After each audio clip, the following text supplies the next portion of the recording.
सूरज की किरणों में अमृत का वो प्रकाश, हर नई सुबह के साथ यीशु राजा है अब। अंधकार से जो लड़ती उसकी वाणी है आप, उसकी वाणी है आप, उसकी वाणी है आप। अमृत वाणी, अमृत वाणी, अमृत वाणी, अमृत वाणी, अमृत वाणी।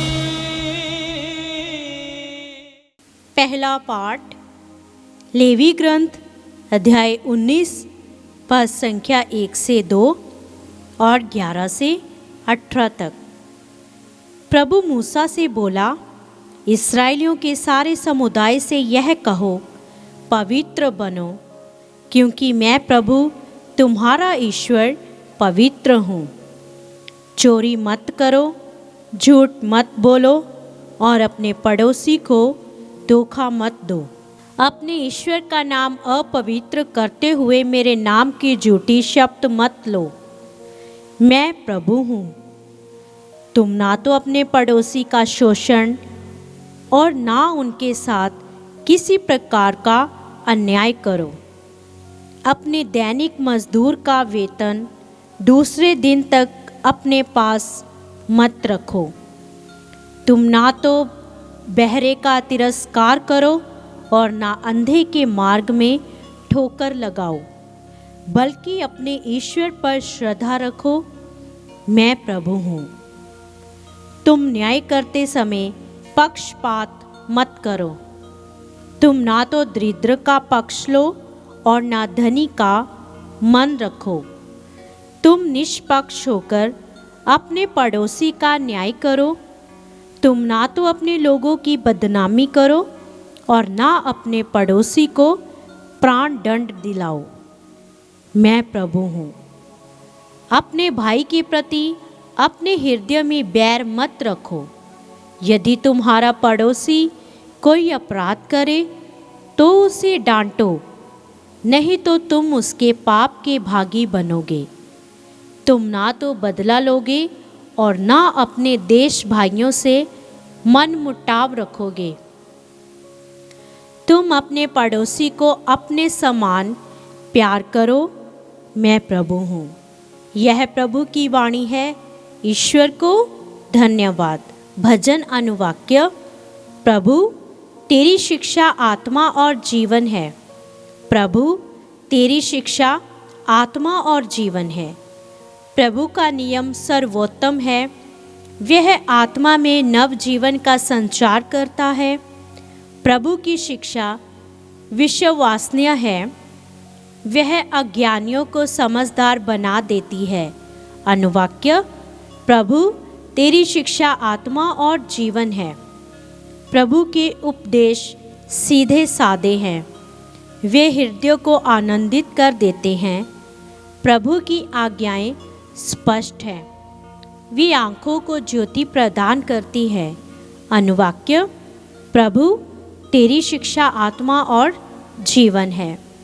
प्रभु की वाणी परिशुद्ध है। वह अनंत काल तक बनी रहती है। प्रभु के निर्णय सच्चे हैं। वे सब के सब न्याय संगत है। अनुवाक्य। प्रभु तेरी शिक्षा आत्मा और जीवन है। हे प्रभु, तू ही मेरा सहारा और मुक्तिदाता है। मेरे मुख से जो शब्द निकलते हैं और मेरे मन में जो विचार उठते हैं, वे सब के सब तुझे अच्छे लगे। अनुवाक्य। प्रभु तेरी शिक्षा आत्मा और जीवन है। जय घोष। अब उपयुक्त समय है। यह मुक्ति का दिन है। संत मत्ती के अनुसार पवित्र सुसमाचार अध्याय 25 पद संख्या 31 से 46 तक।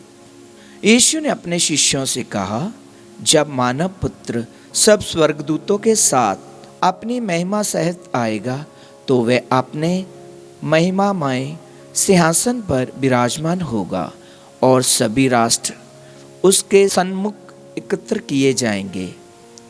जिस तरह चरवाहा भेड़ों को बकरियों से अलग करता है, उसी तरह वह लोगों को एक दूसरे से अलग कर देगा। भेड़ों को अपने दाएं और बकरियों को अपने बाएं खड़ा कर देगा। तब राजा अपने दाएं के लोगों से कहेंगे, मेरे पिता के कृपा पात्रों, आओ और उस राज्य के अधिकारी बनो जो संसार के प्रारंभ से तुम लोगों के लिए तैयार किया गया है। क्योंकि मैं भूखा था और तुमने मुझे खिलाया, मैं प्यासा था और तुमने मुझे पिलाया, मैं परदेशी था और तुमने मुझे अपने यहाँ ठहराया, मैं नंगा था और तुमने मुझे पहनाया, मैं बीमार था और तुम मुझसे भेंट करने आए, मैं बंदी था और तुम मुझसे मिलने आए। इस पर धर्मी उनसे कहेंगे, प्रभु, हमने कब आपको भूखा देखा और खिलाया, कब प्यासा देखा और पिलाया? हमने कब आपको परदेशी देखा और अपने जहाँ ठहराया, कब नंगा देखा और पहनाया? कब आपको बीमार अथवा बंदी देखा और आपसे मिलने आए? राजा उन्हें उत्तर देंगे, मैं तुम लोगों से कह देता हूँ, तुमने मेरे इन भाइयों में से किसी एक के लिए, चाहे वह कितना ही छोटा क्यों ना हो, जो कुछ किया वह तुमने मेरे लिए ही किया है। तब वह अपने भाई के लोगों से कहेंगे, शापितो, मुझसे दूर हट जाओ, उस अनंत आग में जाओ जो शैतान और उसके दूतों के लिए तैयार की गई है। क्योंकि मैं भूखा था और तुम लोगों ने मुझे नहीं खिलाया, मैं प्यासा था और तुमने मुझे नहीं पिलाया, मैं परदेशी था और तुमने मुझे अपने यहाँ नहीं ठहराया, मैं नंगा था और तुमने मुझे नहीं पहनाया, मैं बीमार और बंदी था और तुम मुझसे नहीं मिलने आए। इस पर वह भी उनसे पूछेंगे, प्रभु, हमने कब आपको भूखा प्यासा, परदेशी, नंगा, बीमार या बंदी देखा और आपकी सेवा नहीं की? तब राजा उन्हें ये उत्तर देंगे, मैं तुम लोगों से कह देता हूँ, जो कुछ तुमने मेरे छोटे से छोटे भाइयों में से किसी एक के लिए नहीं किया, वह तुमने मेरे लिए भी नहीं किया। और ये अनंत दंड भोगने जाएंगे, परंतु धर्मी अनंत जीवन में प्रवेश करेंगे। प्रभु का सुसमाचार। ख्रीस्त की जय।